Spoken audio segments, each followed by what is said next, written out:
Another key role and responsibility that I hold at the Commission is that I chair the Commission Management Committee on Investigation Evaluation. Basically, I have been an investigator since 2005 when I joined the Commission. Thank you. Thank you, Mr. Mahmoud. You are before the Senate this morning following summonses which were issued to your institution. And in the summonses, the 3 areas were identified. Would you wish to appraise the Senate on those 3 areas which you are to guide the Senate on? Okay. If I may refer to my documents, yes, you can.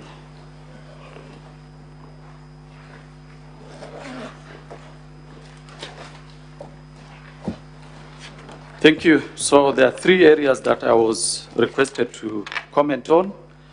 The first one is an investigation that the Commission conducted on a procurement on the supply of long-lasting insecticide nets at the Kenya Medical Supplies Agency, KEMSA.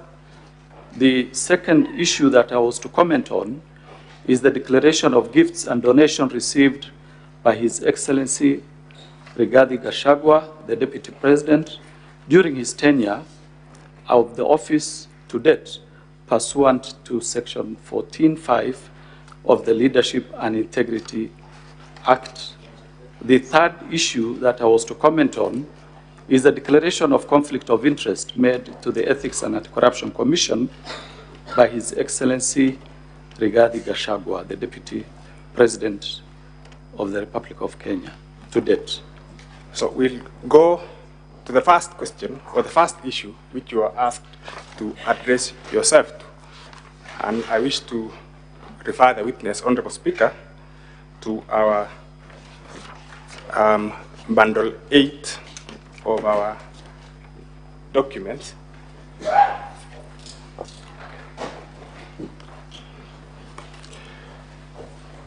Can you identify the document at page 3 of that document? Yes, I can identify. This is a letter that we did to the Clerk of the National Assembly on 23rd September 2024.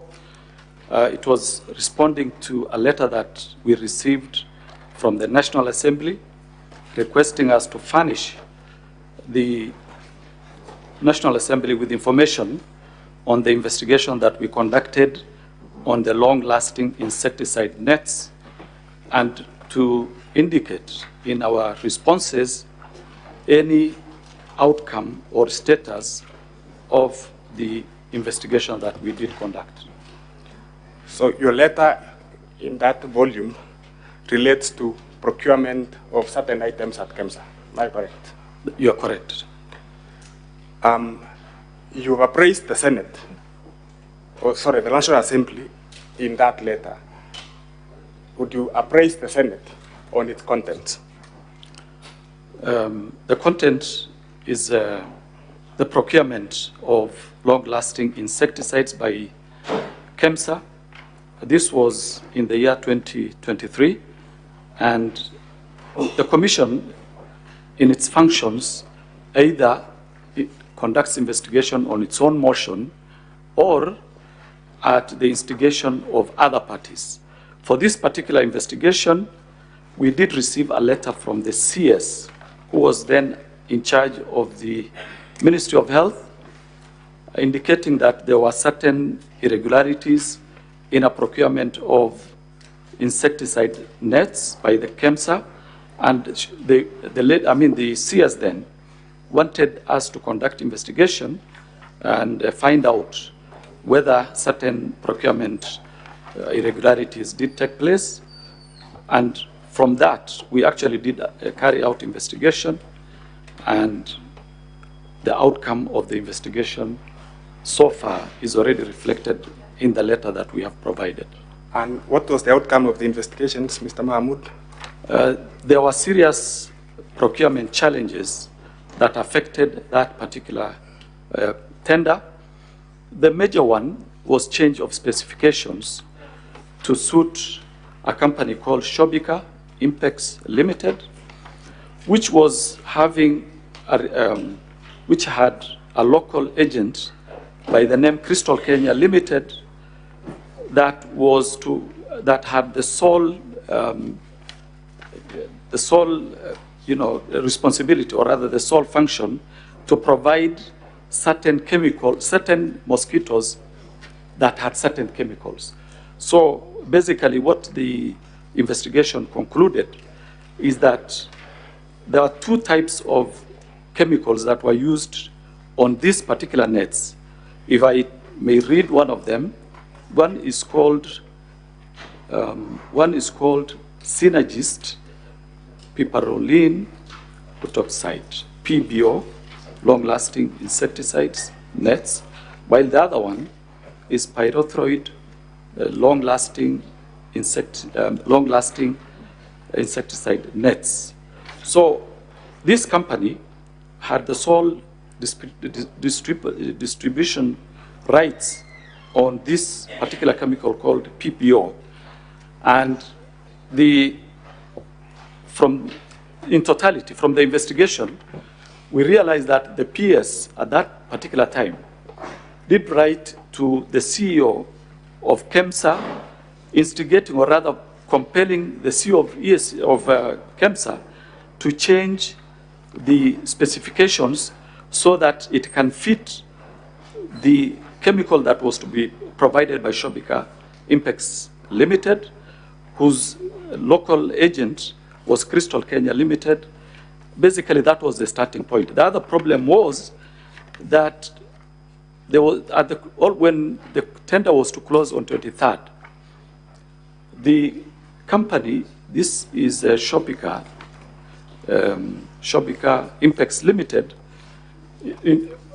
at that particular time wanted to have a bid bond introduced into the documents, into the tender documents. Yet we all know that in procurement, the tender document, the bid bond is supposed to be part of the tender document. They're supposed to be delivered together.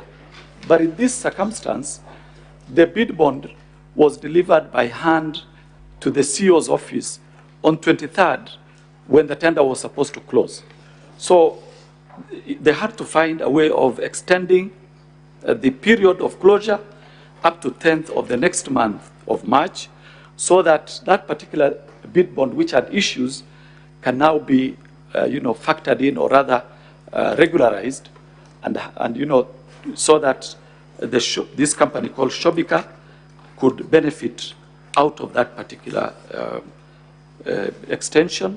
Of course, there are many other issues. Like, we also realized that at the end of the, when the tender was discontinued, for example, there is a company called Tianjin Yorkol International Trading Company that was among the bidders that initially bidded for this particular tender.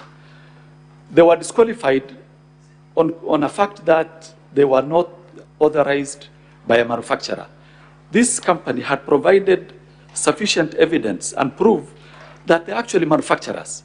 So a company that is a manufacturer was disqualified on the ground that they did not provide authorization from a manufacturer, yet they are actually manufacturers. So those are some of the challenges that the tender had. And at the end of it all, what became of this tender? At the end of what happened is, after the technical committee of the KEMSA did recommend Shobika to be awarded the tender, because this tender was actually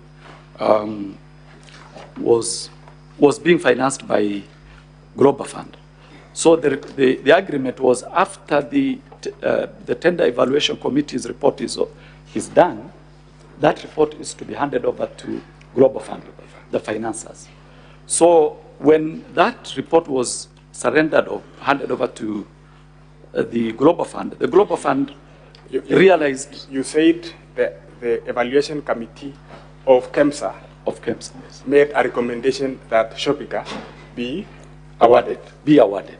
That was the finding. That was the finding of KEMSA. That was the recommendation by the technical committee. What happened next?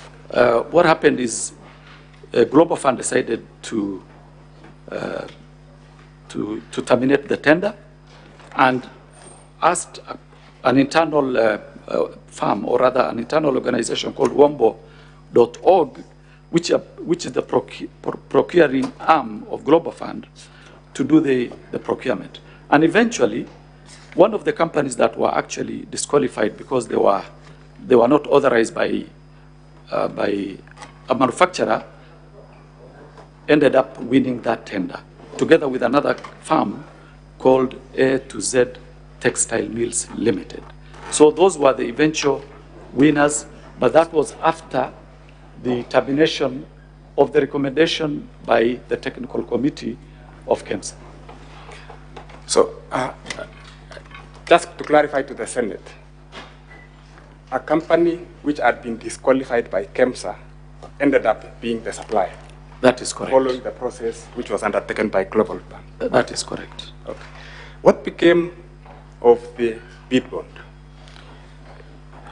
Well, when we were investigating this, when the investigation was ongoing, we collected all the bid bonds of the firms that actually bidded, so that not only the bid bonds, but all the documents that related to the tender, so that we could evaluate and record statements. Now, the one that had issues was this one for Shobika.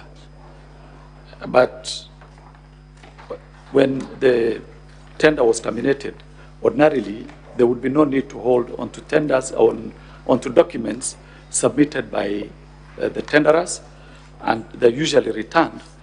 But for this particular one, because it was a questioned document, the CEO of KEMSA wrote to the ESCC requesting for that document to be handed over. And eventually we did hand over the document to him after recommending disciplinary action against all the officers who were involved in the tendering process, starting with the CEO, the technical committee members, the head of procurement entity. For this particular document, we have a certified copy, which we collected in case there would be need to reopen the investigation, because there could have been other offenses that could come out of the investigation. Did you hand over the bid bonds for the other companies which had participated in this? They were returned to KEMSA. They were returned to KEMSA. Yeah. Let's go to the second issue, which was identified in your invite, and probably we should start with the third one, which relates to conflict of interest by state officers and public officers. You are a long-serving officer of the Ethics and Anti-Corruption Commission. I suppose you are familiar with conflict of interest in terms of the constitutional, statutory, and regulatory procedures. Would you appraise the Senate on that aspect? Okay, thank you. So conflict of interest is actually addressed under Section 16 of the Leadership and Integrity Act, and it clearly states that a state officer or a public officer shall use the best efforts to avoid being in a situation where personal interests conflict or appear to conflict with the state officers or public officers' official duties. Now, when we talk of personal interest, we look at Section 6, which explains or rather indicates that personal interest includes interest of spouse, child, business associates, agents, or any other matter in which the state officer or public officer has a direct or indirect pecuniary interest. Basically, in practice, what happens is we also have the regulation, which is the subsidiary law of that particular act. If we look at the conflict of interest, that particular part 3 of the leadership and integrity regulations clearly specifies how conflict of interest are supposed to be dealt with by public officers. And in summary, how are state officers to deal with questions of conflict? All public institutions are actually required to maintain a conflict of interest registers, which can be inspected by individuals upon application. That is the starting point. If, for example, a public officer or a state officer feels that he is conflicted, he is supposed to declare the conflict in that particular register. And you know, the commission also has a role in that the commission is actually mandated to enforce and implement the Leadership and Integrity Act together with the regulations. Thank you, Mr. Mahmood. And did you say, did I hear you correctly say, that conflict of interest extends to children, spouses, and business associates? Did I hear you correctly? That is correct. That is subsection 6, section 16. Let's go to the third issue in view of time, which is in relation to gifts. Okay, gifts. If you look at section 14 of the Leadership and Integrity Act, together with section 5 of the regulations of the same act, it is clearly indicated that gifts received by a public officer is a donation to the state. That is what Regulation 5 indicates. If you go down there, you will also see that a state officer or public officer who receives a gift whose value exceeds 20,000 Kenya shillings shall, within 48 hours of reporting to the office, surrender it to the public entity in which the officer is employed.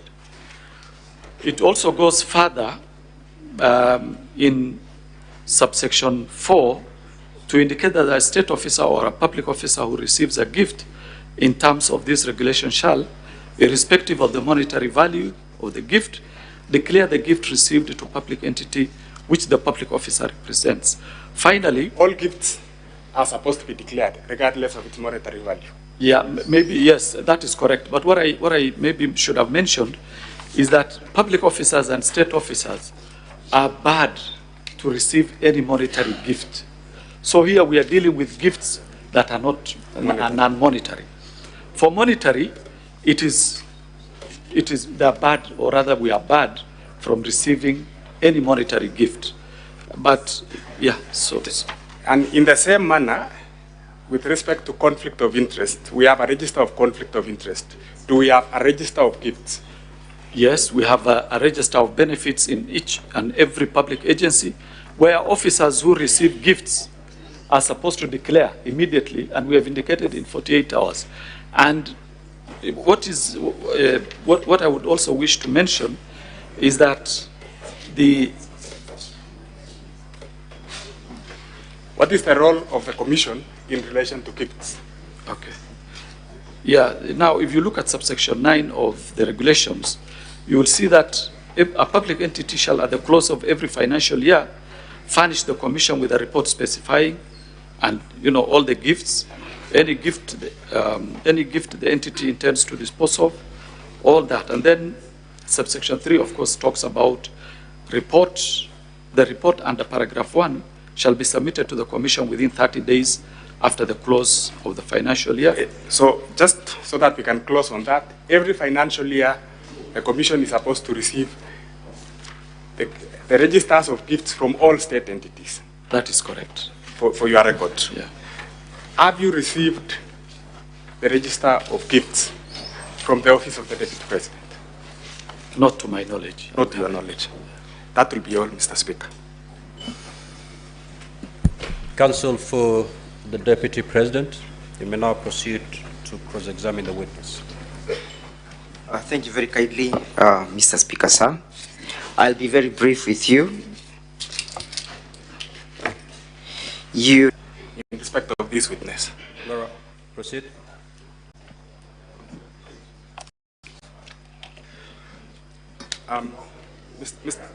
Mr. Mahmood, do you still have the bundle of volume 3? Yes. Do you still have volume 3 from the It's a bigger volume than that. Yeah? It's a bigger volume. Oh.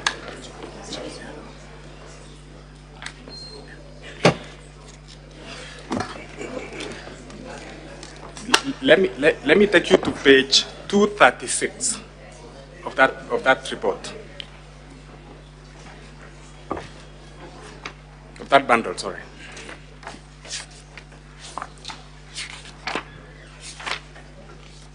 $236. 236. Yes, I'm there. You're there. Yes. Go to paragraph 188 and inform Yes, the Senate I'm there. what the Senate stated in that report, in that paragraph. So 188, at the financial evaluation, the evaluation committee, the following bidders, the evaluation committee, I think there's a word missing. The following bidders for award. Item 001, that is mosquito nets treated, rectangular polythene. Number 1 is Shobika Impex Private Limited. Piece. So bidder number 2, Shobika Impex Private Limited, was recommended for award at a price of USD 9 million. Correct.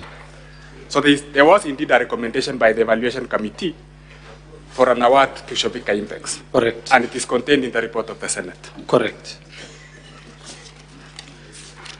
Confirm also that what you've been taken through by my learned friend are the various testimonies of the witnesses who appeared before the Senate. And those testimonies ran from page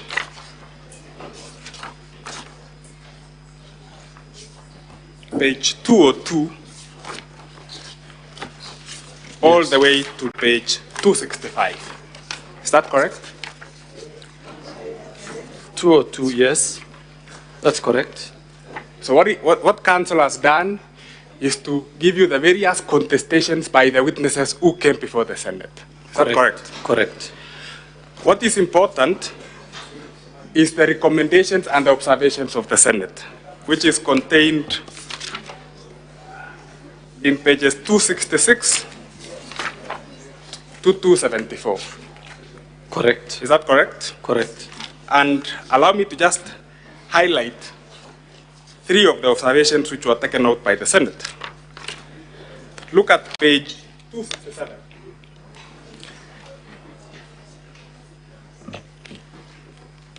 Page 267, under the rubric. Yes. Which in paragraph? regards to the tender specifications. Which paragraph? Page 267, title B. Title B, in regard to the tender specifications. The Senate picked out the tender specifications as an issue, which emerged, correct? Correct. Go to page 268. I'm there.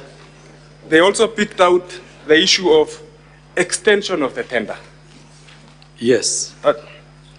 And in particular, read to the Senate, paragraph 16(1).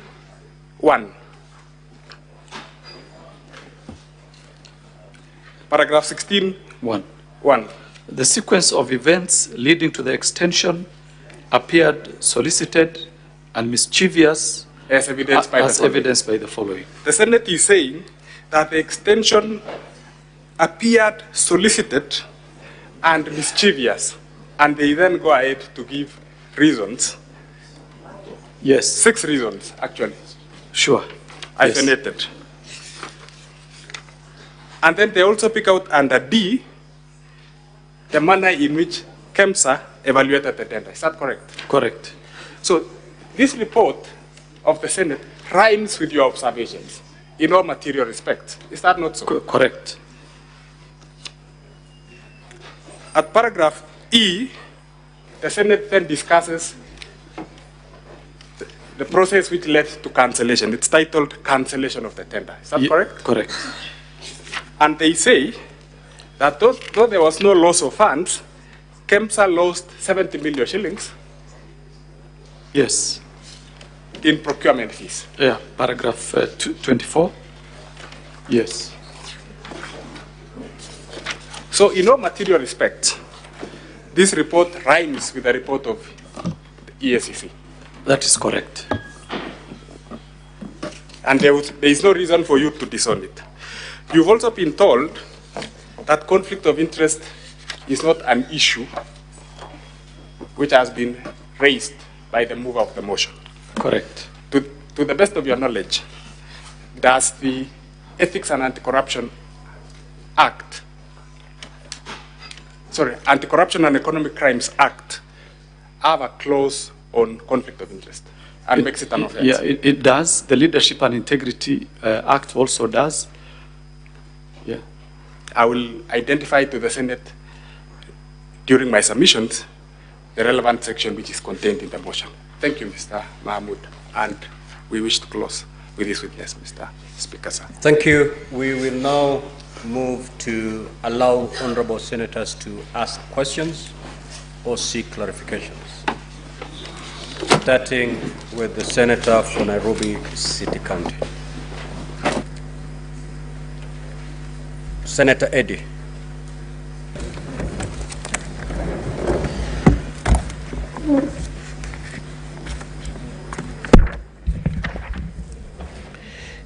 Mr. Speaker, I've got two quick clarification questions, one from the witness and then one from the counsel who cross-examined the witness. Mr. Abdi, you have indicated to this Senate that eventually of all the 17 companies that did bid for this tender, all of them eventually got all their bid bonds and documents back. However, the witness that appeared before us, called Mr. Mulwa, indicated that on the 11th of July 2023, he received a phone call from the Deputy President to be able to come and collect the bid bond for Shobika, specifically from EACC. I want to know, when did the other 16 companies get their bid bonds from EACC?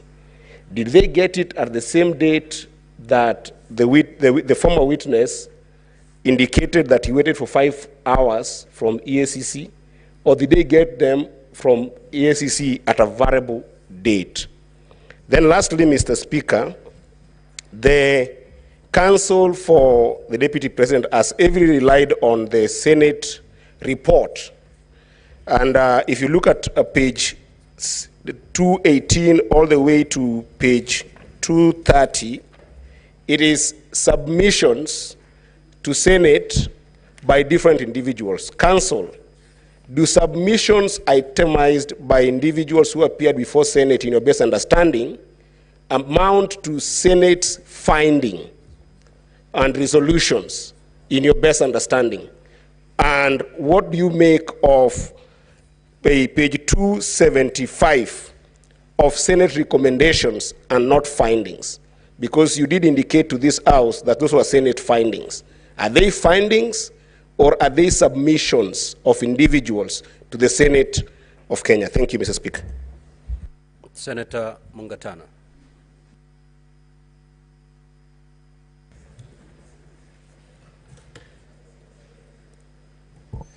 Asante sana Bwana Spika. Swali langu kwa mshahidi, umeelezea bunge la Senate ya kwamba wafanyikazi wa serikali hawakubaliwi kuchukua pesa kama zawadi, lakini wafanyikazi wa serikali wanakubaliwa kuchukua zawadi aina ingine. Na tena ukasema katika EACC kuna orodha ambayo mnaorodhesha kila kitu ambacho kinachukuliwa na mfanyikazi yoyote wa serikali. Tunajua kwamba makamu wa rais amekuwa mbele ya Kenya nzima akasema amepata ng'ombe kutoka kwa marafiki zake wa bonde la Ufa kama zawadi. Mimi nataka kukuuliza na uelezee hii bunge yetu ya Senate.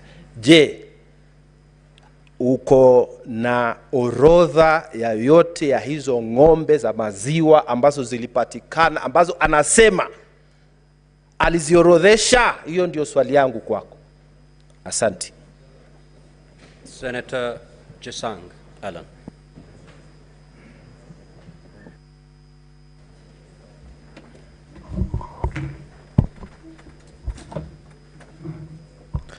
Thank you, Mr. Speaker.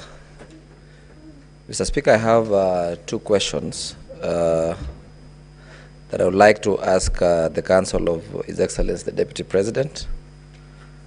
To tell the House, why was it the Deputy President calling the CEO of KEMSA asking for a release of the bid bond and not the CEO of Crystal Company, yet he's not an employee or a director of the said company? Number two, Mr. Speaker,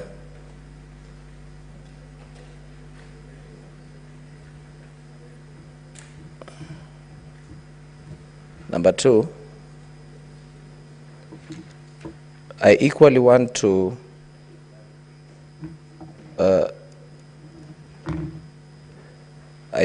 ask the Council of the Deputy President to enlighten me and prove to this House that on how the call by the Deputy President to the CEO of KEMSA pertaining a bid bond that was in process of a contract, not a conflict of interest. And lastly, Mr. Speaker, I'd also like to ask the Council if the Deputy President knows that he's not a regional leader, but a national leader. Thank you, Mr. Speaker. Senator Fatuma Dulo.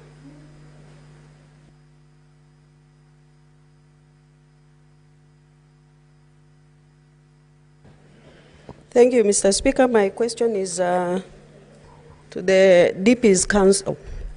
Now, I saw you trying to cross-examine the witness before us on a report of the Senate, which I believe he has not interacted with. And again, the motion that was before the House and also the National Assembly. What are you trying to drive out of that?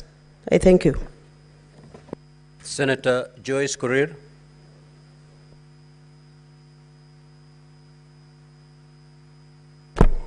Yeah, thank you very much, Honorable Speaker. My question is, I wanted to know what informed the extension of time, the change of dates from the extension of time from during the procurement process. Thank you. Senator Karungo.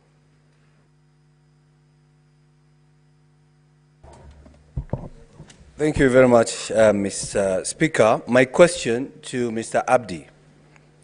You receive a letter from the Health Ministry on 11th May 2023. Then in your wisdom, you replied 16 months later, when the CS has even left the office. My question, and that is 5 months after the Senate looks into the issue and comes with a report. Are you part of the conspiracy? Don't answer me, answer your children. Senator Sigei.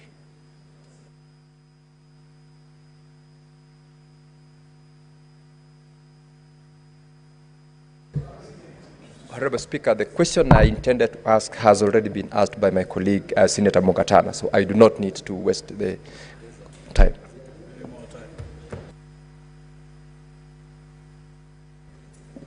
Senator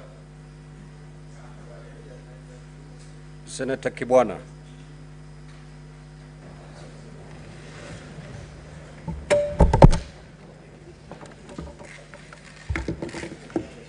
And honorable senators, you know, when you're given an opportunity to seek clarification or ask a question, it is not a moment to get a TikTok clip.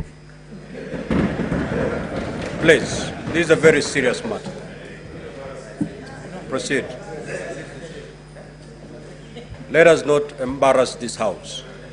Proceed, Senator Hamida. Thank you, Mr. Speaker. Mr. Speaker, Mr. Abdi, I just wanted a clarification whether EACC, when EACC conducts their investigation, are they guided by other investigations?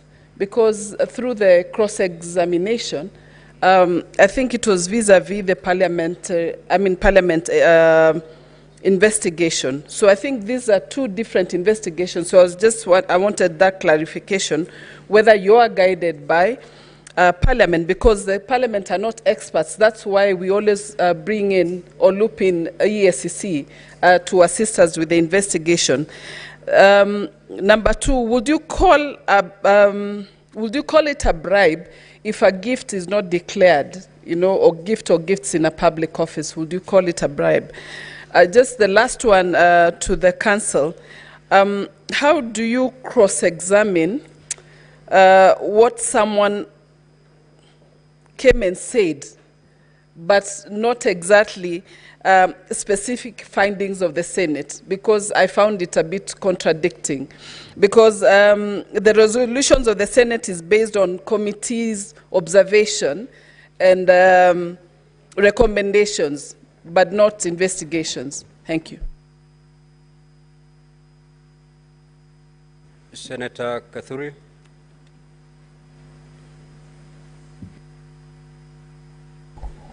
Thank you, Honorable Speaker. Honorable Speaker, mine is not to the council or to the witness, but to the remarks which has been given out here by Senator Karungo Dhangwa.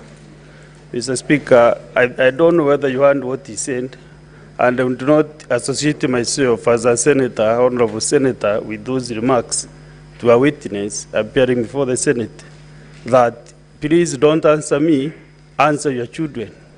Mr. Speaker, that should be expunged from the records of the Senate and from the answer, Honorable Speaker. Order, honorable senators. Senator Karungo, that is unparliamentary and totally out of order. Proceed to retract that statement, failure to which the chair will rule.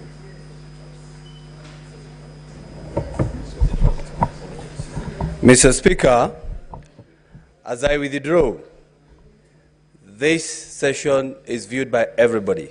At home, our children too. Mr. Speaker. Senator Karungo, I never give you an opportunity to make a speech. Retract or you allow me to make a ruling. Okay, Mr. Speaker, I retract. Take your seat. I withdraw, and please answer me. Take your seat, Senator Karungo, please. Senator Keroche Tabitha.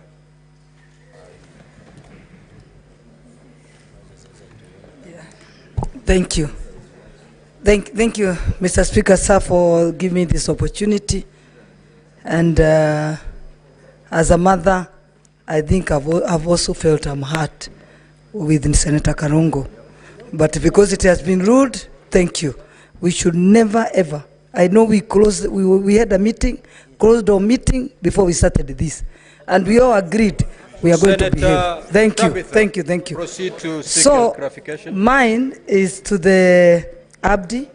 My question is to the Abdi on whatever you're trying to do on the procurement irregularities.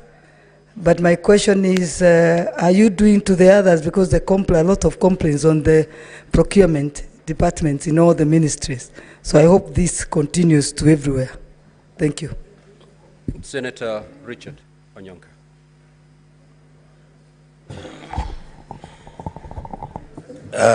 Thank you, Mr. Speaker. I wanted to ask Mr. Abdi this question. In your observation, maybe in just a paragraph, what do you interpret happened about this tender from its inception, in terms of the procurement, in terms of the management of the exercise and the conclusion, as an officer whose responsibility is actually to investigate if there was any breakage of the law, and if necessary, make recommendations to the DPP. What conclusion did you reach when you were analyzing this matter? Thank you, Mr. Speaker. Senator Karen Nyamu.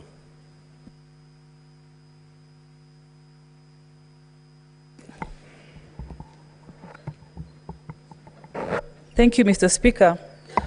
Dr. Mulwa, before this House, implicated the Deputy President in a scandal of the 3.7 billion KEMSA deal. In your own investigation, can you corroborate what Dr. Mulwa has claimed before this House? Thank you.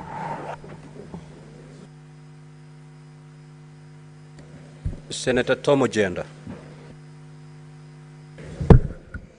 Thank you, Speaker. Speaker, my question is different. I want to ask the previous, the advocate who spoke or presented the Kenya Kwanza agreement, my learned friend, to clarify a few issues. Mr. Yes, Council, can you clarify from the agreement, the Kenya Kwanza agreement, whether there are any shares for the following counties? Please note this. This is important.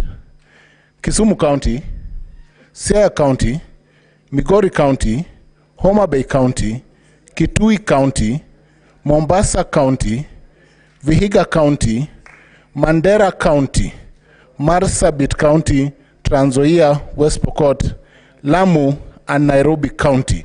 I just want to know whether, and this is important because the legal crinkum crankum, the twist and turns in this is that you will then interpret, Council, whether the agreement violates Article 210(2)(b) of the Constitution, inclusivity, diversity, discrimination, and the obligation of the President under Article 131. Lastly, Council, please just tell us whether, in your view, the relationship between the Deputy President and the President, because you played the two clips under Kenya Kwanza, has broken down irretrievably. That will help us. Thank you. Senator Essie Okenyure. Thank you, Mr. Speaker. I would wish to seek more information from Mr. Abdi on was it in order for the bid bond document to be released while there was an ongoing investigation? And secondly, did EACC clear Madam Terry Ramadan as the ambassador? Thank you. Senator Enoch Wambua. Thank you, Mr. Speaker. Mr. Speaker, a few things to clarify from EACC. One, did you find it necessary to record a statement from Crystal and Shobika in that probe? Because they had been mentioned. Were they entities of interest in the investigation?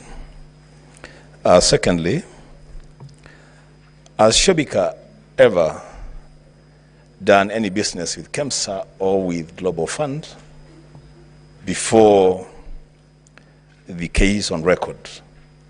In your own investigations, did you find that?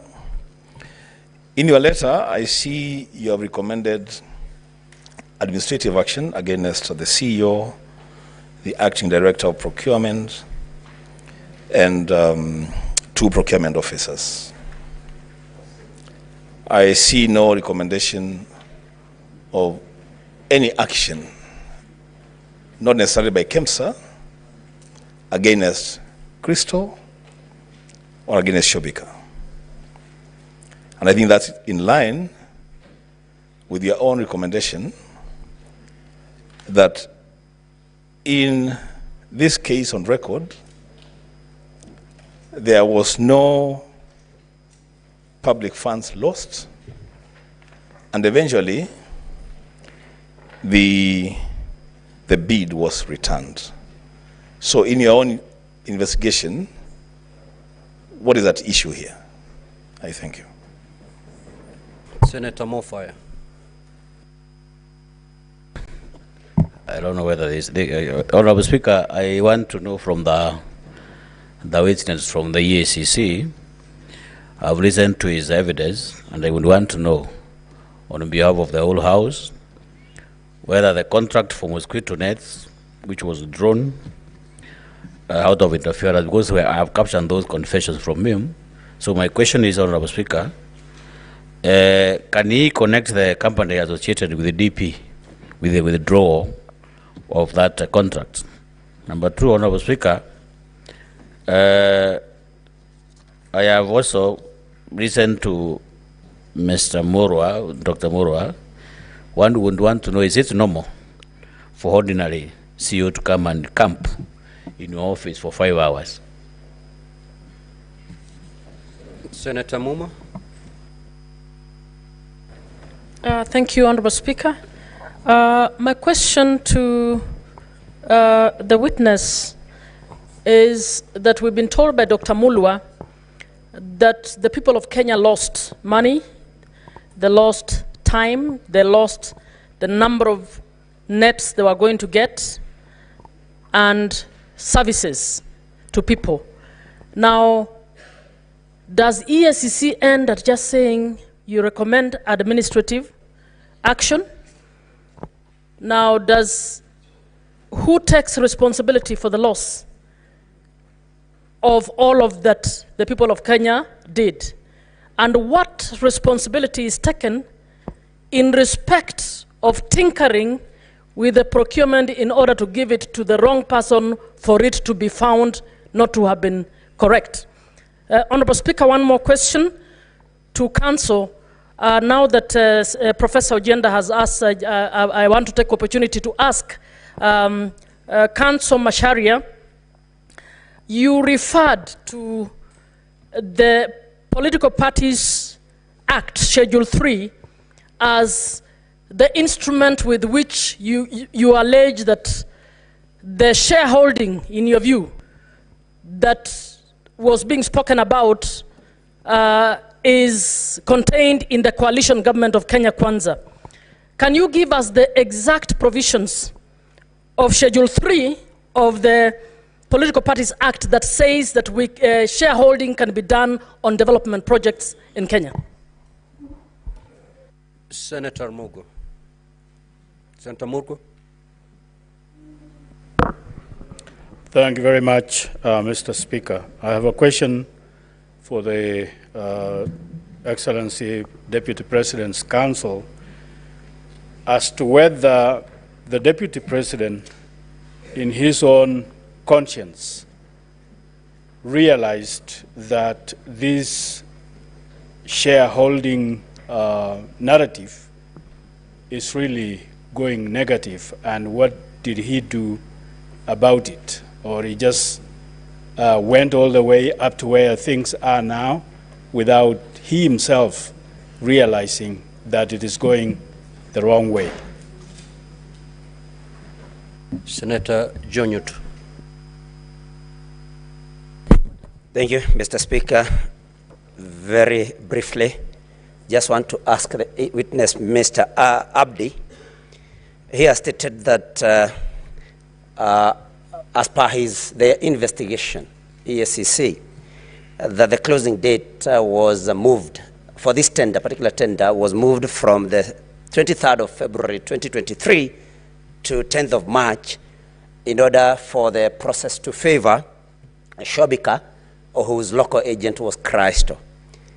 Can you clarify, Mr. Abdi, whether this extension of the tender period was due to the late delivery of bid bond, because you said that the tender was also attached to a bid bond that was late? Was the reason the late delivery of the bid bond, or the specifications of the long-lasting net from synergist peronil, something like that, but oxide to pyrethrin? Exactly what was the reason? Was it late delivery of bid bond or the specification? Number two, Mr. Abdi, you have indicated that the authority did not prefer any charges against the officers of KEMSA and the PS herself. Is that the right thing that EACC was supposed to do, or it should have preferred charges against these errant, in quotes, officers? And finally, why were the companies that were eventually given the tender or awarded the tender by Global FAD, why had they initially been disqualified by KEMSA? Thank you, Mr. Speaker. Senator Lelegwe. Thank you, Mr. Speaker, sir. I would like to seek clarifications from the Advocate of the National Assembly in reference to Ground 11, which pertains to gross misconduct bullying. You have alleged that that His Excellency the Deputy President exerted undue pressure on officials of Kenya Medical Supplies Agency in order to secure a tender for supply of mosquito nets to Crystal Limited, a company purportedly associated with him. Now, upon reviewing the documentation provided, I have noted that 17 companies submitted bids for this tender, yet it was ultimately not awarded to any of them. Given these findings, may I inquire from you whether it will be correct to assert that this particular ground lacks sufficient substantiation, considering that no award was made in respect to the tender in question? Thank you, Mr. Speaker. Senator Chimera.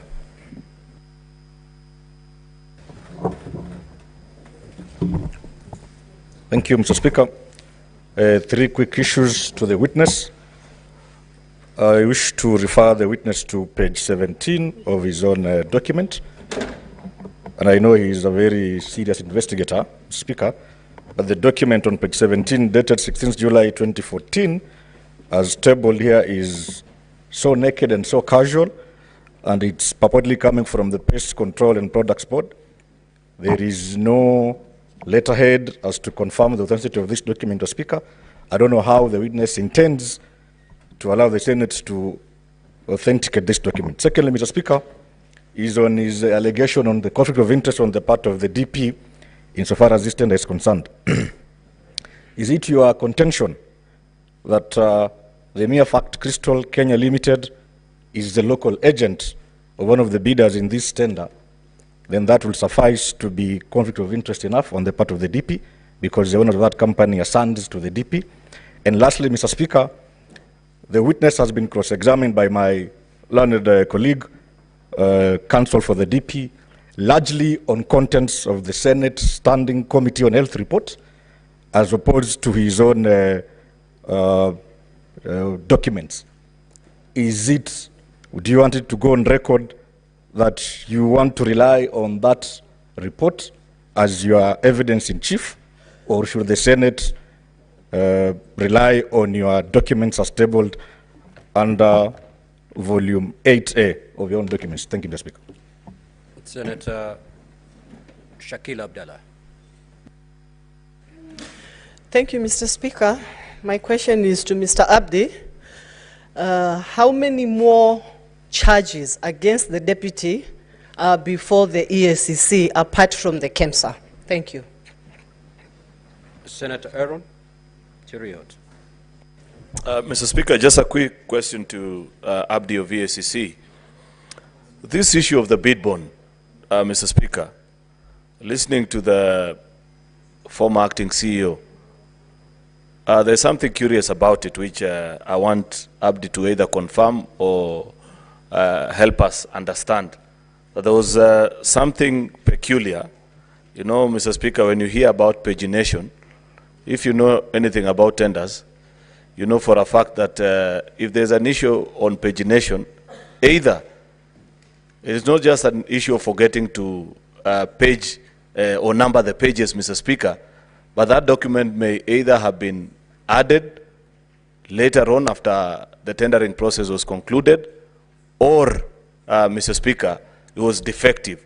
What was the real issue, according to their investigation, with regards to the bid bond that was submitted by this specific company? Secondly, Mr. Speaker, what in his assessment will he say is a reading of the donor community when you have such important programs interfered with as such that the donor communities themselves end up cancelling such important programs, and what are they recommending? Finally, Mr. Speaker, is to Advocate Ndegwa Njiru. He asked the witness earlier which of the report would he, that this House believes, that of the Senate or of the EACC. I'd wish to pose the same question to him. I thank you. Senator Murango. Asante sana mstahiki Spika. Swali langu litaenda kwa Bwana Abdi. Kwa sababu anayehukumiwa hapa ni naibu wa rais, tungetaka kujua kwamba kwa sababu mlifanya uchunguzi, ni kesi ngapi ama kuna kesi yote ambayo EACC imepeleka mahakamani ili naibu wa rais aweze kuhukumiwa? Jambo la pili,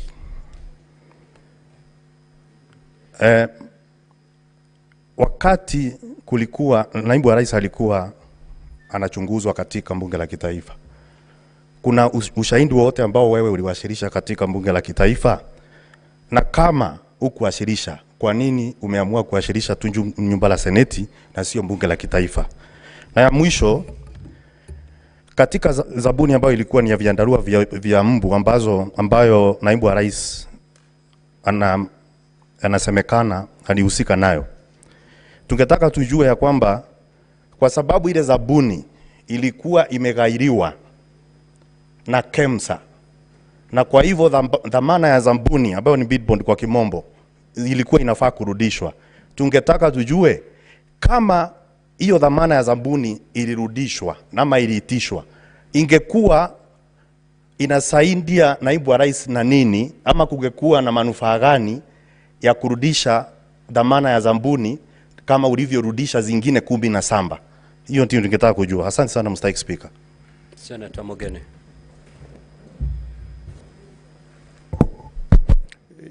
Yes, Bwana Abdi, on this issue of irregular procurement of malaria nets with KEMSA, you know, you have given us documents that basically point to some recommendation for administrative action to be taken against a number of officers.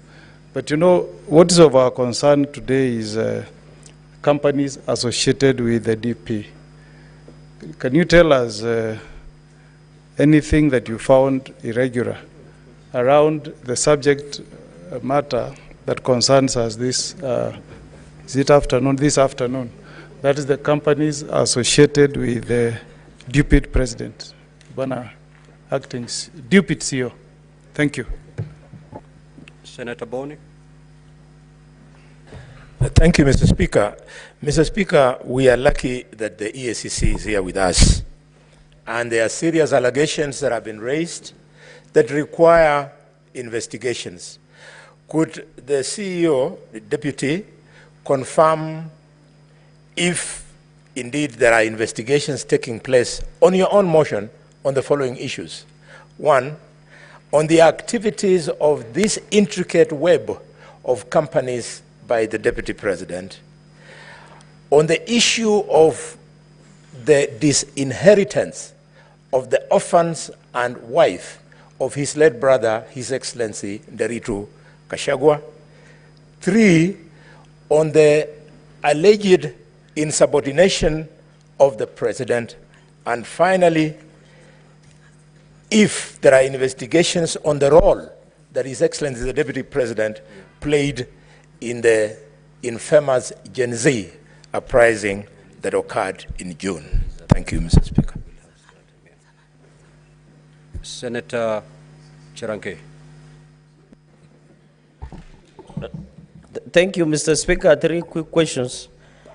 Like an eye of a military marksman. 1, I need clarification on Section 14 on cultural gifts.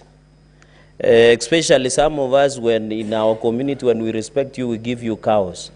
Does it qualify within the meaning of Section 14?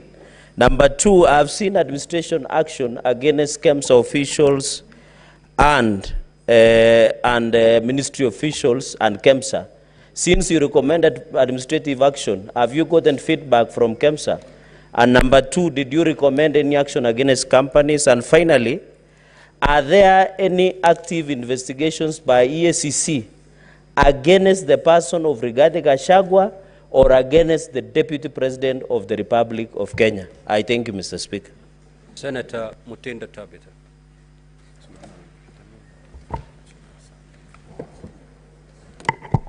Thank you, Mr. Speaker. Mine is to the Council for the National Assembly. You have presented before this House two witnesses, Mr. Abdi and the previous one, Dr. Mulwa. Dr. Mulwa before this House stated that there was no loss in regards to this procurement process. Mr. Abdi's report indicates very clearly that there was no loss of public funds. Would you tell this House, between your two witnesses, who is telling the truth, who is not telling us the truth? Secondly, EACC, as far as Crystal Limited is concerned, have you established any evidence that shows that the Deputy President of the Republic of Kenya benefits directly or indirectly from this particular company? And lastly, my colleague asked about the former CEO, Ramadan. You had recommended action to be taken. In your report also, you indicate that she violated Article 10. Does it end there, Mr. Abdi? Because she's now working in a different capacity. What action are you supposed to take, or do you intend to take? Do you do recommendations and not adhere to them?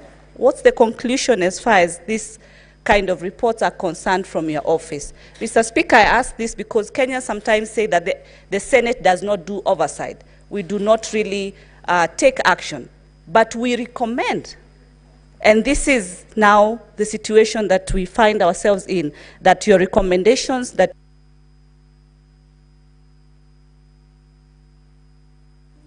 Senator Montet Batuli. Thank you, Mr. Speaker. I would wish to ask the CEO,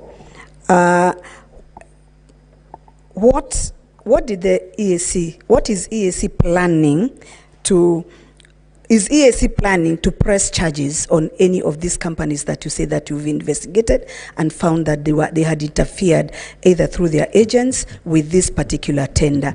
And if not, are you planning to do it, and when are you planning to do it?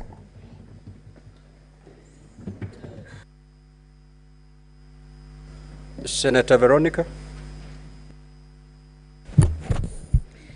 Just a quick clarification. Can you confirm or clarify whether these investigations have been closed by EACC in respect of this procurement at KEMSA, and whether there are any further persons of interest whom you have sanctioned or issued any notices of prosecution or anything of that sort beyond the letters that are attached to the affidavit? And in the course of your investigation, did you bother to find out what was the content of the phone calls that the acting CEO of KEMSA said was used to intimidate or cause pressure to him? Did you investigate the contents of that phone call? Witness, you may now proceed to respond.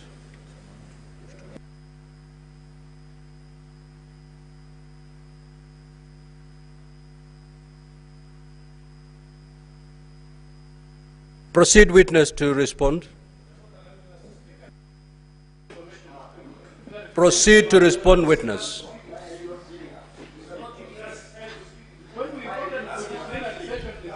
Order, honorable senators. If you have noticed,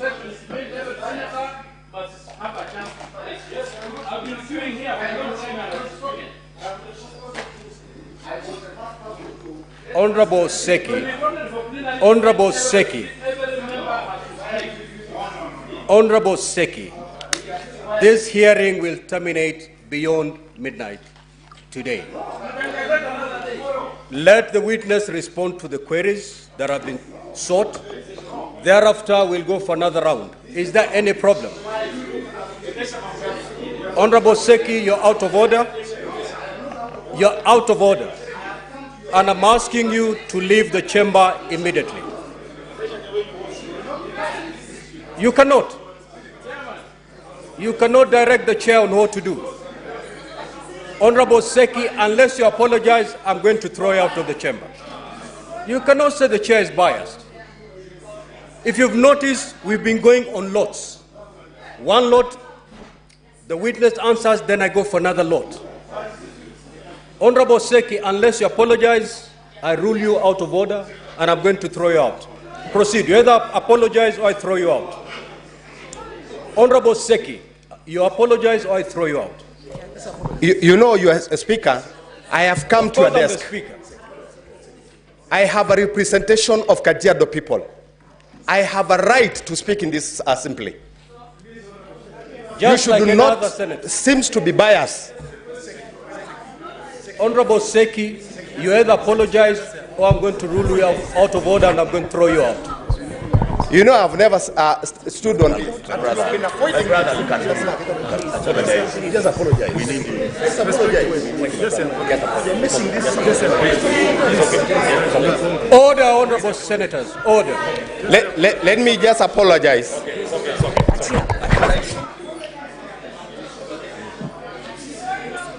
Of course, but that's how.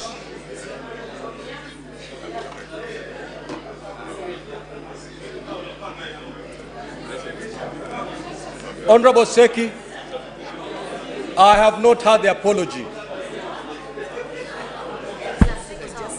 Honorable Seki, you either proceed to apologize to the chair or you exit the chamber. Proceed. The floor is yours, Honorable Seki. I apologize. Take your seat. Now, Honorable Seki, Honorable Chute, and Honorable Omtata, you're totally out of order, pursuant to Standing Order 121, and I'm cautioning you. The first caution for the day. Honorable Chute, every senator here is elected to represent their people. If you notice from yesterday, we are going with lots. There is no senator who is more important than the other.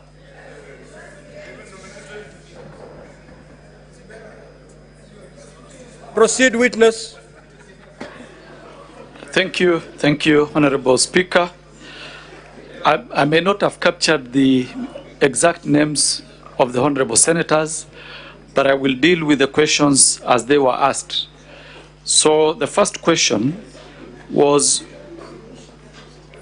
to do with when did the other companies get back their documents and the dates the companies got their documents.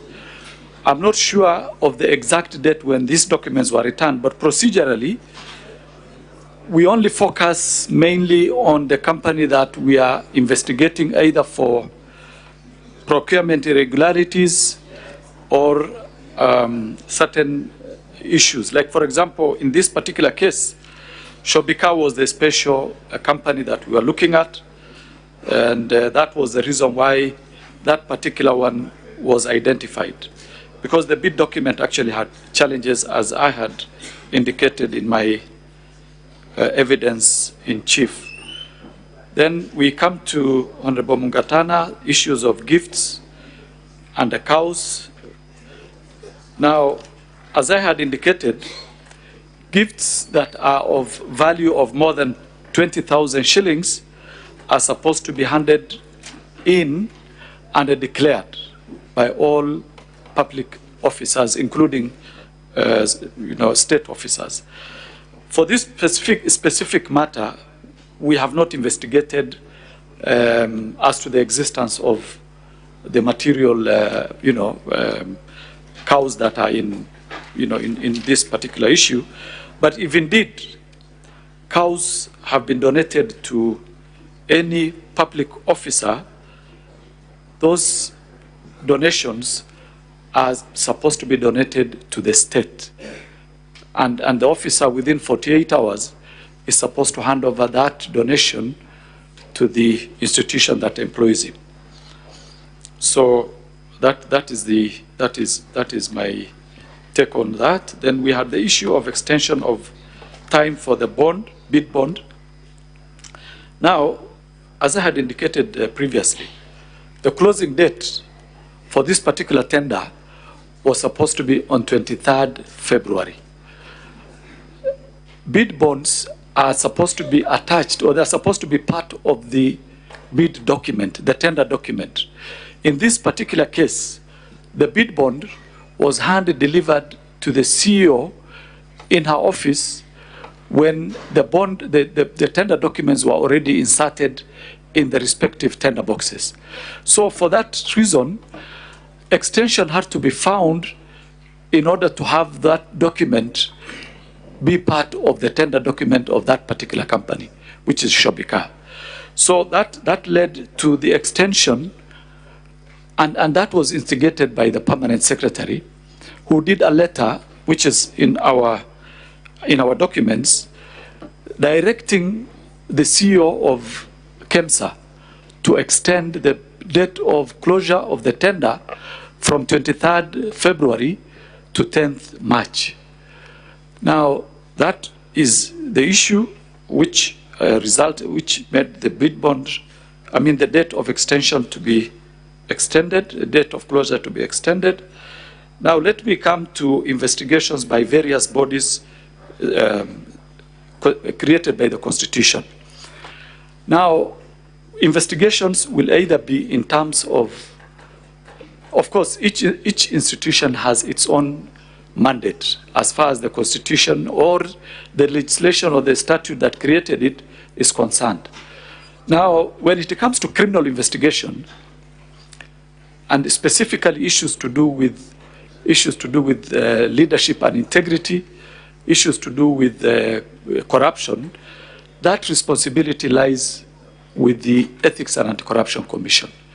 Now, other institutions, other constitutional bodies can do their own investigation, but they will if, for example, they are recommending for criminal charges, those recommendations have to be made to the respective institution that is mandated to charge people or to investigate criminal cases, like the DCI or the ESCC.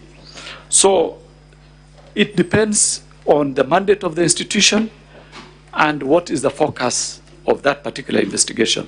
But for example, if it is the PPDA, the Public Procurement and Disposal Authority, they do not have powers to charge people in court, or rather to recommend to the DPP to have people charged in court. What do? They have to do a recommendation to either the DCI or to the ESCC to investigate the criminality of that particular issue. So I just want to indicate that it depends on the institution and the mandate of that institution. But when it comes to criminal investigations, there are specific institutions that are mandated to conduct criminal investigations. Issues to do with the declaration of gifts, I think that one I addressed in my earlier submission, that gifts that are more than 20,000 are declarable, and they have to be entered in the registers.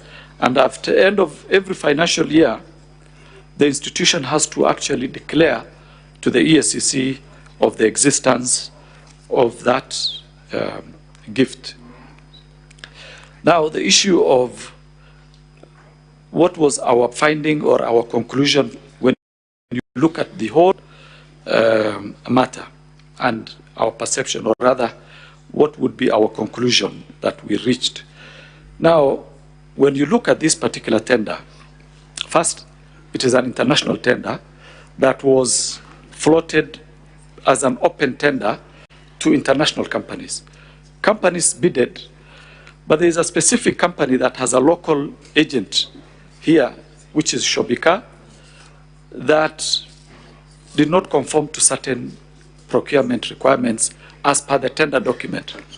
Because when tenders are floated, that tender has got specific instructions or directions to the people who are bidding. If, for example, you are supposed to do, if you are supposed to do pagination, it has to be indicated there. If you have to do, for example, in ink, it has to be there. So anything that goes outside what was provided for in the tender document is actually considered as irregular. And of course, the disqualification should apply. So this one, it was a tender that was badly handled, and I wouldn't want to indicate why it was handled that way, but from the look of it, there must have been some pressure somewhere. That is my own view as an investigator, because when you see procurement officers deliberately going out of the requirements, because they know the law, there are only two conclusions that you can make. One, they were bribed. Two, there was an influence that was coming from other quarters. Mainly, those are the two reasons from our experience. So that is my conclusion. I wouldn't want to delve into the conclusion of Dr. Mulwa, because he gave evidence before this House, Honorable House, and his evidence is there. Now, the issue of Terry Ramadan and her status, I think ours was, and whether we actually received feedback. As seen in our documents, we did a letter to the, on Terry Ramadan, let me refer to the documents. We did to the chairman, the chairperson of the board of directors of KEMSA. And we gave him the reasons why we think, or it was our view, that action should be taken, disciplinary action should be taken against this particular officer. As to why she's still in the public service, I wouldn't want to go there, because our responsibility, when it comes to administrative action, we tell the institution to take the disciplinary action. Order, Senator Newton. We do not have the powers Senator to compel, Fernandez, take your seat. For example, the PS, sorry. Proceed, Abdi. Thank you. Mr. Abdi. So we do not have the powers to compel the chairperson of, we don't have the compellence powers as far as administrative action is concerned. So I want to leave that for the honorable members to decide what to do with that. So I move on. Then the issue of reading of the donor community and what our view is. You know, if you may allow me, Honorable Speaker and the members, the medical, or rather the health sector, has faced serious challenges of corruption throughout this period. Throughout the period that I remember working at the EACC, it is an area where a lot of donors are actually almost giving up in supporting our programs. And that has a serious repercussion. Because first, let's understand. Mheshimiwa Speaker, in the past, with tremendous respect, with all the other witnesses, you have been indicating how much time they have to respond.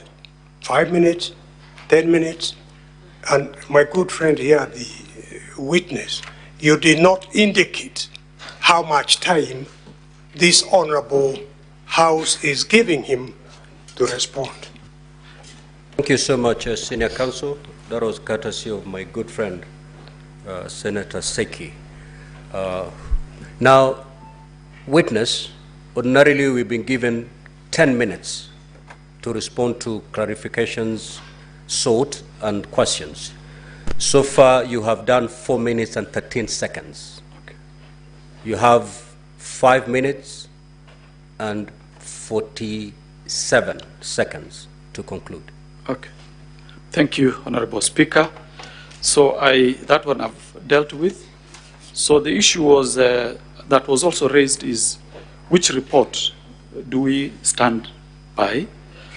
As ESCC, we did an investigation and we submitted our report, the findings of the report, to this committee, to this Honorable House, and that is the report we will always stand by and defend. The other issue that was raised was whether we had any case that we have investigated against the DPP and whether we have proposed charges or anything like that.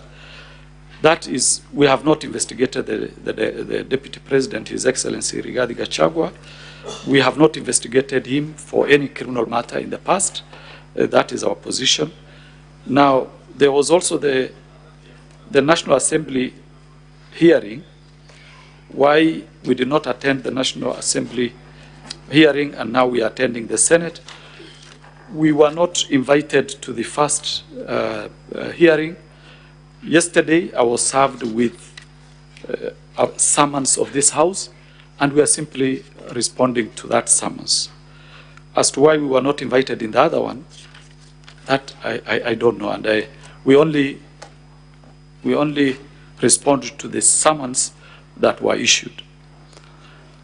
So then, Senator Omugeni, the companies associated with the DP, we've not investigated any company that is associated with the Deputy President so far, and that is our position. Then, Honorable Senator for Kakamega County, activities that are intricate web of suspected to be corruption. On all the items, Honorable Senator, that you have told us whether we have investigated, I think there are 5. We have not, because a report has not been made to us, and it is we should not only wait for a report. We also have the powers to investigate on our own motion, but it is only after we analyze the reports as to whether they fit in within our mandate. Like, for example, if you deal with issues of inheritance, unless there's a criminal aspect on the inheritance bit, inheritance usually will be handled as a civil matter. And issues to do with intimidation, if the CEO of KEMSA had reported to us that he was actually intimidated by a state officer, we would go into it. Of course, you understand, all of us understand, how difficult it would be to open an investigation of that, that magnitude. But no complaint has been made to us. On the Gen Z uprising, also, we have no report. We know it happened, but as to the corruption bit of it, we do not have facts. 2 minutes to go. Okay, thank you. So, gifts, I think I mentioned, I talked about it. I talked about them very clearly. Issues to do with whether we want to charge, we want to press charges against companies associated with the DP. We have not investigated. We can only recommend charges after investigation to the Director of Public Prosecution. That is our mandate. And the other one, of course, is intimidation by the CEO of KEMSA. I think I had addressed that one. Then finally is whether we want to prefer more charges or more sanctions against the persons involved and on this matter, especially on criminal culpability. That the issue of criminal culpability is still open, and we will be inviting some people probably in the near future. But as of now, we dealt with the issues of administrative action against the individuals involved. Thank you, Honorable Speaker. If I may have not addressed 1 or 2 questions, it's very well. Now we move to the second round.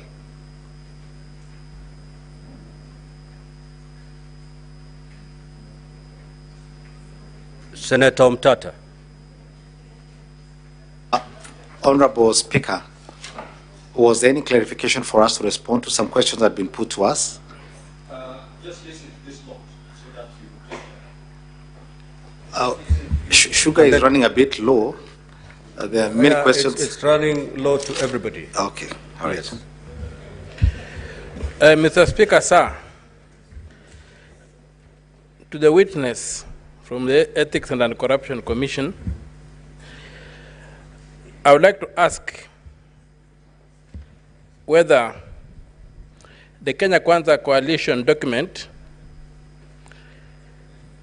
is unconstitutional and therefore null and void to the extent that its formula for sharing executive power violates Articles 10, 27, 129, 130, and 131 of the Constitution. Number two, if that's the case, who is to blame for approving the unconstitutional coalition agreement that resulted in forming a government? Number three, can you point this Senate to any hard evidence of criminal conduct which you have unearthed in your investigations against the Deputy President? And can you distinguish whether there's a circumstance where the Deputy President, or even me as a senator, can walk into a place and be given a gift that I don't have to declare, irrespective of the amount of the gift, because I engage officially and privately. So is there a situation whereby I can be given a gift of whatever magnitude that I don't have to declare? Thank you. Senator Chute.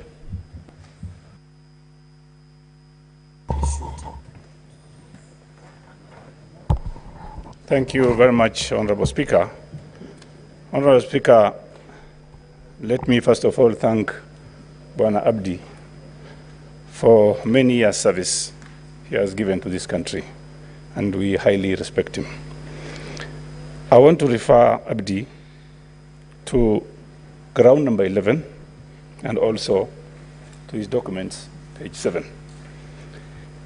Ground number 11 says, His Excellency Rigathi Gachagua bullied Kenya Medical Supplies Agency officials into awarding a tender for supply of mosquito nets to Crystal Limited.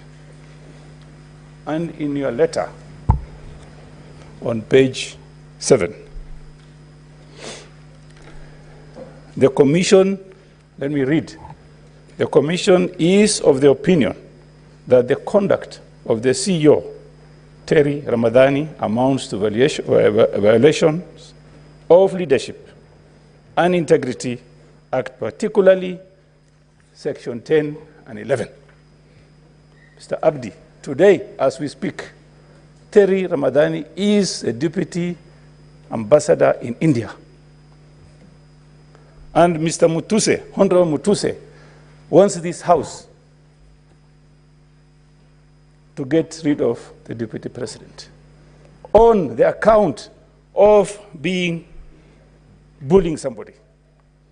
Can you tell Kenyans, 50 million Kenyans today, as you stand there, do you want this house to impeach the president if you have already recommended some culprits to be given administrative, action, and then you want us to impeach the president? Senator Kamau. Githuku.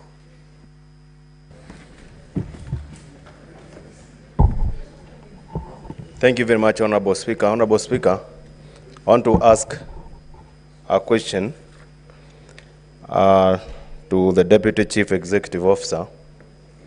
In the course of your investigation, is there anywhere that you have identified that the Deputy President of the Republic of Kenya, who you want impeached, influenced any tender award? Thank you, Honorable Speaker. And the senator was elected by the people of Kajiado, Senator Seki.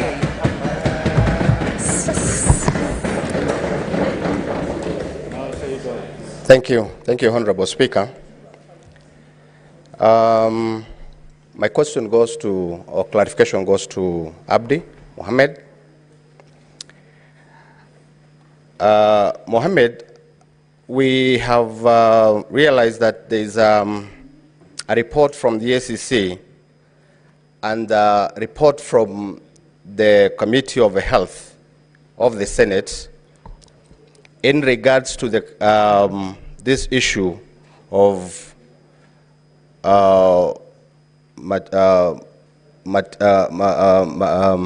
mosquito nets.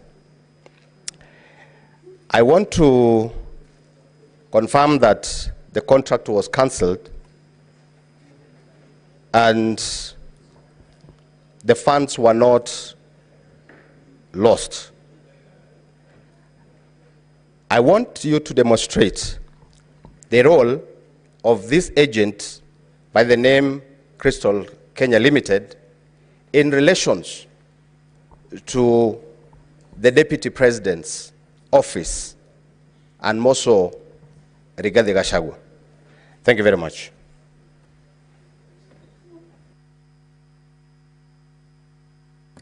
Senator Miraj? Okay, if you don't have any question, then log out. You may now proceed, and thereafter we'll have an opportunity for the counsel for the Deputy President to respond to the clarification sought. Thank 5 you. minutes. Thank Abdi, you. you have 5 minutes. Honorable Speaker. In fact, I'll take less than 5 minutes. Senator Omutata, I think he raised the issue of whether the agreement of the Kenya Kwanza document or Kenya Kwanza government document is unconstitutional. I think that one is only the courts that can actually find whether that document is unconstitutional or not. It's not within my ability or powers, or rather to comment about the constitutionality or otherwise, and whether the document is null and void, and whether it contravenes certain articles of the Constitution. The second one was who is to blame for drawing unconstitutional agreements or documents. I think that is also something that can be tried in court in my view. If anybody suspects whether this document is constitutional or not, I think the best thing to do is to try it in our courts, and they will of course give directions on what can be done. Now, the other one was whether we have investigated any criminal conduct against the DP. I think I had indicated clearly that we have not investigated the Deputy President for any criminal culpability or any criminal case as far as EACC is concerned. Senator Chute, thank you very much for the compliment. I appreciate. Now, the issue of bullying of KEMSA officers or staff, I think that came from the CEO himself, and he gave evidence in this House that will be considered by the House whether it is something that can stand the test or not. As for Terry Ramadan, we did our bit in terms of recommending this lady to be disciplinary action be taken against her for her role in this particular procurement. But because I indicated we don't have the compellence powers to enforce disciplinary or administrative action, I leave it at that. And whether our recommendation is for the impeachment of the DP, ours was to respond to the summons that was given to us by this Honorable House. It is for the House to do, that is their job. I wouldn't want to go there. We never recommended, I don't want to go there. Then whether there was anywhere where the DP influenced any tender. No, we do not have that, and we never submitted that. All that we said is what I'm going to say in the next response, which was raised by the Honorable Senator for Kajiado County, about the role of Crystal Kenya Limited and the connection between that company and the Honorable Deputy President of the Republic of Kenya. From the documents that we have and which we supplied, it is clear that this company, the directors are two sons of the deputy president. Each one of them owns 200 shares. They are the only directors of that particular company. And that is the nexus between the deputy president, Honorable Rigathi Gachagua, and that particular company. And that is our response as of now. So, Honorable Speaker, thank you very much. That's it. Counsel for the Deputy President, we'll give you 10 minutes, starting now. Thank you very much, Honorable Speaker. I'll share my minutes with my colleague Ndegonjiro. My questions are limited to the issue of the shareholder agreements. I'll be quick. The questions were asked by my learned senior and colleague and friend, Professor Ojenda, Catherine Muma, and Senator Omtata. I'll begin with the questions by my learned senior, Mr. Ojenda, and I'll begin with the second question he asked. He asked, is the relationship between the president and the deputy president irretrievably broken? That's not a legal question, but in my experience as a Kenyan, there is no such thing as an irretrievably broken political relationship. Members of Jubilee, a party I served as an advocate for, woke up in March 2018 to find their leader shaking hands with his opponent at Harambee House, and they subsequently found a way to work. A few months ago, the president and the honorable former prime minister have found a way to work. There's no such thing as an irretrievable political relationship. Secondly, leadership constitutionally is not so much about how you feel. It is about your duty and your responsibility constitutionally. Your feelings must take a back seat to your duty to the people of Kenya.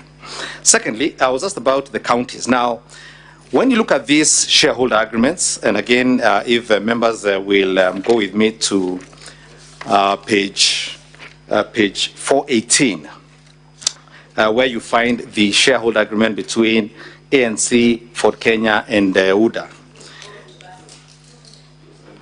Sorry? Oh, volume, sorry. I don't know how to increase the volume. Council, sorry, Council. Members, I'm getting a bit lost when you say UNDA.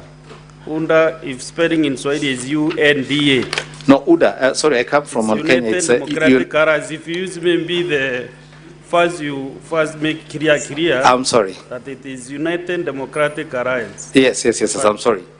We use acronyms. I'm sorry. It's the United Democratic Alliance Party. The full name of Amani is Amani National Congress Party. And the full name for Ford Kenya is Ford Kenya Party. So their agreement at page 429, you will note, Professor Ojenda, it does not talk about counties. The agreements seem to have been structured in regions. It talked about region. Now, I don't know what they meant by those regions, but what I can tell you is that at paragraph 20. Also, I will allow Mr. Abdi to have a seat somewhere as you conclude. Yes, as I said, Honorable Senator for Kisumu, at page 429, which would be paragraph 20, subparagraph O, that's the first proviso there was. Further terms, parameters, and details of the sharing of positions of responsibility in the national government pursuant to this article shall be contained in a separate schedule to this agreement, which schedule shall be negotiated and executed before the date of the general election scheduled on 9th August 2022. So this was not a final agreement. My understanding is that there were further schedules. I don't know what those schedules said. They are not available at the Register of Political Parties. They may very well have included all the counties you asked for. Maybe Kisumu was in the subsequent schedule, I don't know. Secondly, the drafters of this, as I've said, were careful to stay within the confines of the Constitution, because at paragraph 22, subparagraph G, this is what they said. Notwithstanding the content of this article, the founding member parties hereby commit to make any adjustments that may be necessary to accommodate the development priorities of other parts of the country, to ensure equitable distribution of Kenya's national resources and wealth for the benefit of every citizen and every part of Kenya. So there was a proviso to ensure that the document was constitutional. And perhaps while I'm on that issue as well, I might as well answer my good friend Senator Mtata's question. I am not yet mercifully a judge. I cannot say whether the Kenya Kwanza coalition is unconstitutional. Somebody will have to move the court for that determination to be made. But what I did say was that in 2005 I had the privilege in participating in a case involving the MOU for NAC. And that one was struck down because the law had no underpinning making room for it. And which brings me to the question raised by Senator Catherine Muma, which is the political parties section. There's actually not one, there's several. If you'd go to Schedule 3, sub-paragraph C, B, D, and E. Let me read them out for you. So B deals with the policies and objectives of the coalition. That's B. D deals with organizational structure and management of the coalition, including county structures and systems and county government bodies, which you'll also find in these agreements. And then C, the overall structure of the coalition. And then E, the criteria or formula for sharing of positions in the coalition. That's what it says. Positions in the coalition structure, roles, and responsibilities within the coalition. So that's what it says. So most political coalitions have interpreted that to mean, and it's been healthy thus far. I think it's helped, in my view, this country become a bit more stable and united. And I think I've answered all those questions that had to do with the question of the shareholder agreements. Unless members had any clarification, I rest. Thank you, Council, for DP. Council Ndegwa, you have something to pick, or do we conclude it at that? Specific questions and clarifications.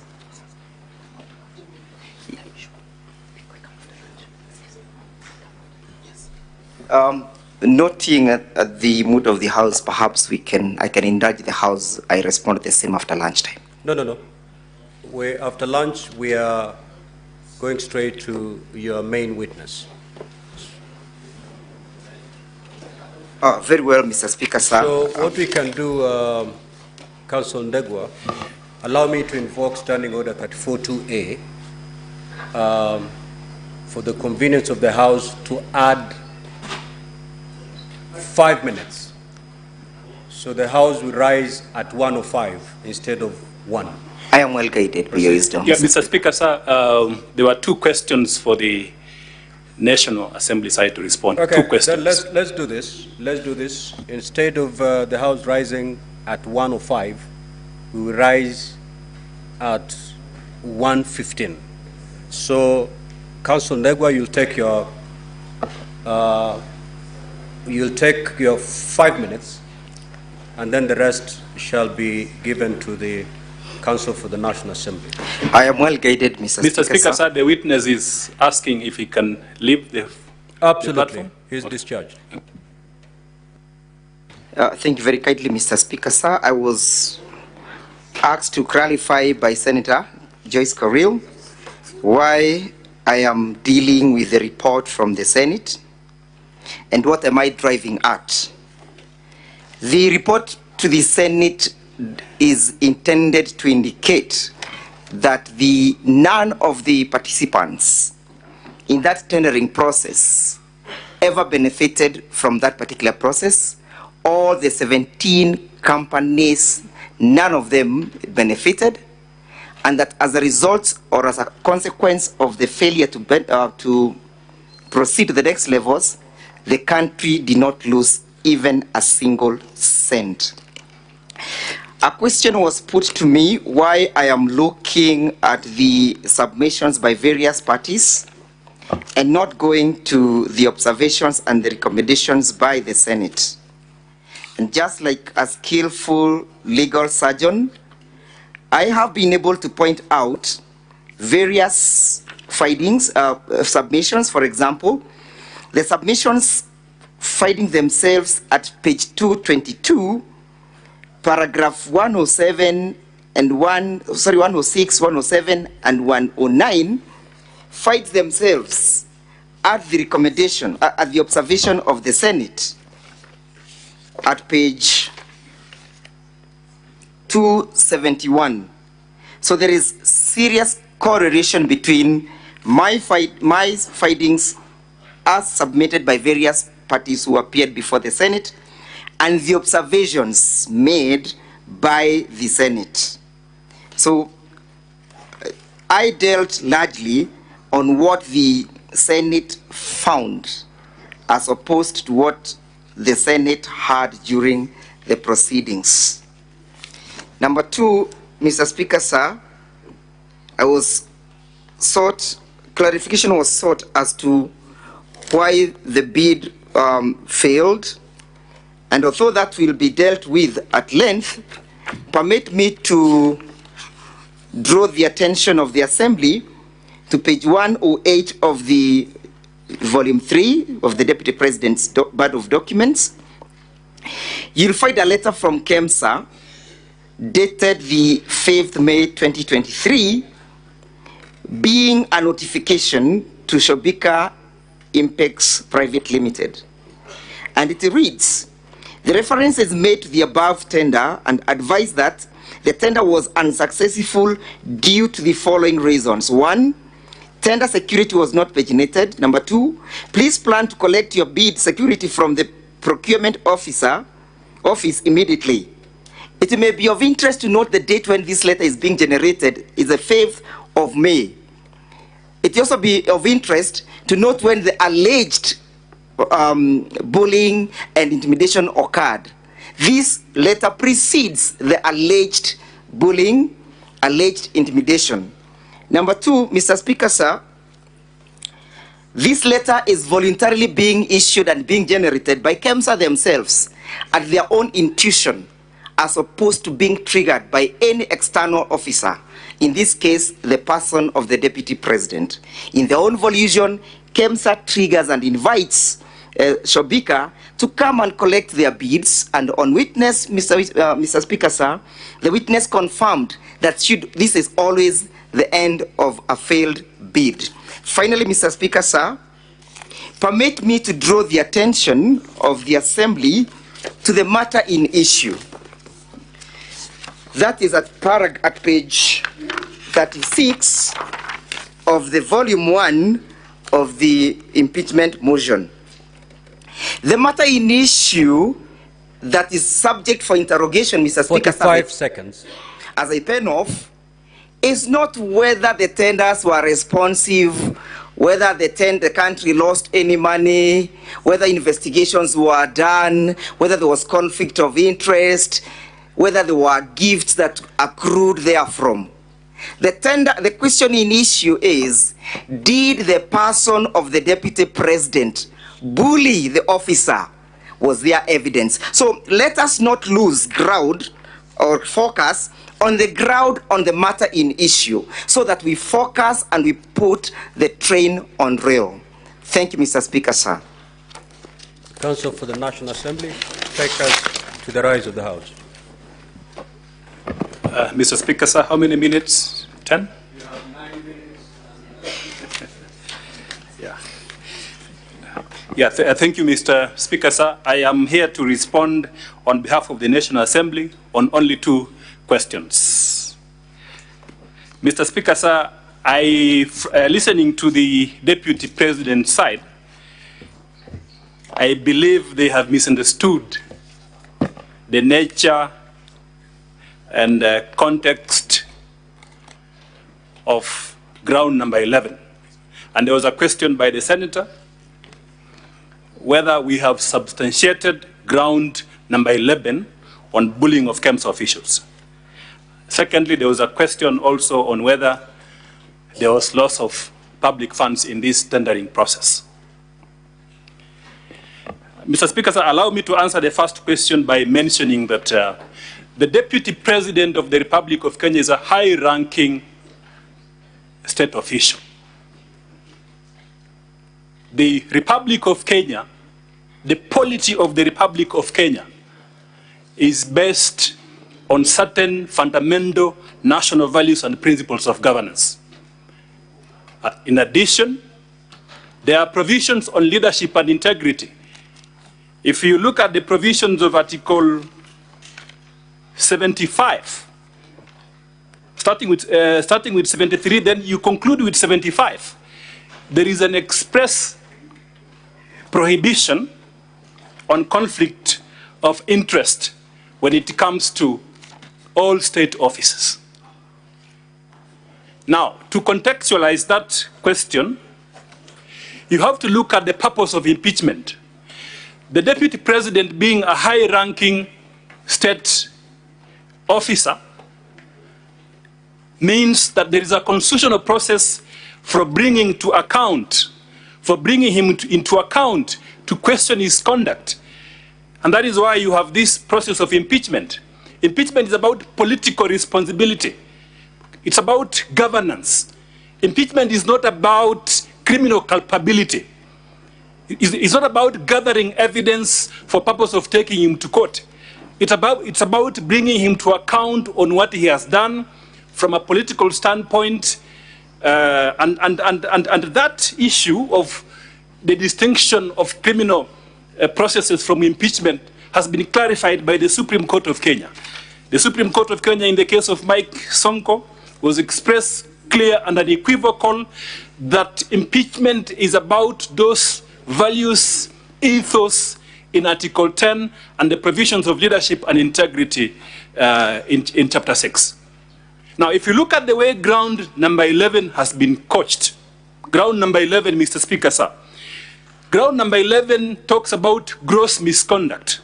Now, the Supreme Court of Kenya has interpreted what amounts to gross violation, which in context then means gross misconduct. And the conclusion is that when you violate these core values in Article 10 and the provisions of leadership and integrity, then you are guilty of gross misconduct. You are guilty also of gross violation of the Constitution. Sometimes you are guilty of abuse of office. So to put it in context, if you look at that charge that we have put in ground number 11, it talks about bullying of KEMSA officials. Now, that fact of bullying, and we have been more specific. If you look at the charge, we have mentioned the specific clause of legislation where the act of bullying has been prohibited. And this provision, if you look at the provisions of the Leadership and Integrity Act, the provisions of the Leadership and Integrity Act specifically prohibit bullying of bullying by state officials. And in that context, then you can see that in terms of the allegation that we are making and the evidence which has been submitted before this House, especially that call which was made by the Deputy President. The call was made by the Deputy President to a KEMSA official. Why would the Deputy President be pushing the interests of a commercial, the commercial interests of a private company? That is crystal clear when you look at his own admission in his response to this allegation. The Deputy President has admitted that he lent the sum of Kenya shillings 200 million to Crystal Company to acquire some hotel in Nyeri. This is the same company which the Deputy President is making a call to KEMSA to consider. And a senior KEMSA official, in this case the managing director, goes to EACC in a tender process. Mr. Speaker, I just wondering which clarification my learned colleague is responding to, because the time for submission is in the evening. Yes, Counsel from the National Assembly. Yes, Mr. Speaker, sir, I'm just concluding that it's an impeachable offense to make the link. Very well. Now conclude. Yes, so, Mr. Speaker, sir, if you look at then the evidence which has been submitted by Dr. Mulwa, that he received a call from the deputy president, who is a high-ranking state official, to go to EACC, and then he went to EACC to collect evidence, which EACC had gathered for purposes of submitting that tender to the deputy president or his contact, in this case, his son. Then what we are saying is that that act by the deputy president then constitutes a violation of the provisions of the Leadership and Integrity Act, specifically Section 34 of the Leadership and Integrity Act, and that amounts to bullying. And to that extent, we are submitting that charge has indeed been substantiated in all its four corners. On the second question, and here again, it appears there is a misnomer. To prove an economic crime, you don't need to prove that there was loss of funds. An economic crime in this case occurs when a sitting deputy president, in a tendering process, he makes a call which the recipient then interprets in a different way, perhaps to influence the tendering process, or perhaps to for certain decisions to be made in favor of that person. And the person who is making the call is a sitting deputy president. That is why then the provisions of the Constitution prohibit Mr. conflict Speaker, of interest. Sir, if you may, I think my learned friend has enjoyed a lot of latitude in respect to responding to issues that were not sought for clarification. I was taking note of all the issues that were sought. And the issue that Council is responding to are not among those that were sought. And if they were, then you need to indicate from which particular senator did seek that. Council for National Assembly, reserve other matters for submission. Yeah, Mr. Speaker, so I'm responding to the question of whether there was loss of funds. That was not sought for clarification. It was sought by a senator. And, it was sought. It was sought. It was sought. Yeah. 1 minute. Yeah. So, Mr. Speaker, sir, in this case, evidence has been led. If you look at it from one perspective, evidence has been led by Dr. Mulwa that indeed there was a delay in this procurement. Secondly, fewer nets were supplied. Thirdly, there was a question concerning the costs incurred in this tendering process. And the evidence was that 55 million shillings was incurred in this tendering process. It came from the mouth of Dr. Mulwa. So to that extent, you can see there was some loss. Whereas the tender was financed by the Global Fund, from our own perspective, we lost a lot, not only from a monetary perspective, but also from the other factors. What about Kenyans who did not access this malaria, these mosquito nets and were exposed to malaria? Is that not a loss which is non-monetary, and therefore, to that extent, one can make a conclusion that the conduct of the deputy president in this regard violates the provisions of Section 34 of the Leadership and Integrity Act. Mr. Speaker, sir, I end by stating that we have fully substantiated ground number 11, and it's one of those grounds where the evidence is clear, conspicuous, and there is a nexus to the deputy president himself through a phone call that he made to Dr. Mulwa, and he has admitted making that phone call. Thank you. Thank you. Now, honorable senators, we are going to start with the deputy president at exactly 2:30. If you keep time, we're going to save time so that we don't have to ring the bell for a quorum. If we can start taking the evidence from the deputy president at 2:30, then we'll be able to manage our time going forward. You may now rise.